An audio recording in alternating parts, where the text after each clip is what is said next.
to ATL Marathon 2023-24. I'm Shruta of Class 8G. I'm Charvi. And I'm Advith. We worked on the problem statement, designing and developing a device or instrument capable of identifying and measuring the levels of pesticides or other chemical residue present in the soil and food products, thereby verifying their organic status. We have developed a test kit to check whether fruits have been artificially ripened using calcium carbide. We first ripened the fruits such as bananas and mangoes using calcium carbide. For experiment purpose, we observed that within 2 days the bananas were 100% ripened, the mangoes were ripened 25%.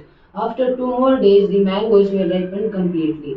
Now you must be wondering what calcium carbide is. Calcium carbide is a chemical compound used in some other countries for artificially ripening of fruits. When calcium carbide comes in contact with moisture, it produces acetylene gas, which is similar in its effect to the natural ripening agent ethylene. We have designed a kit that will help to detect whether fruits are ripened using calcium carbide or not.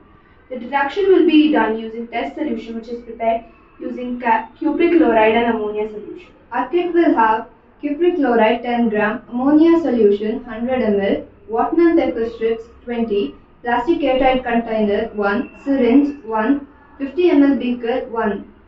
How to use? Step 1. Verify that all materials have been given provided. Step 2. A package containing ammonia solution, cupric chloride, Wattman paper strips, beaker, syringe and plastic airtight container will be given to you. Step 3. You should place the fruit inside the small box with number 2 mentioned on it. Transfer 0.5 grams of cupric chloride from the sachet along with 5 ml of ammonia solution to the beaker. Mix them together to form the test solution. Step 5. Dip the Wattman paper strip in this test solution. Step 6. Place the dipped Wattman paper strip into the airtight plastic container's tiny opening. Step 7. Do not open the plastic airtight container. Step 8. Leave it for 8 to 10 hours without any disturbance. Step 9. Then you can check the strip. If the color of the strip changes into brown color, then you can conclude that the fruits are artificially ripened using calcium carbide. If the strip color remains the same, that is ink blue color, that indicates the fruits are naturally ripened. Thank you.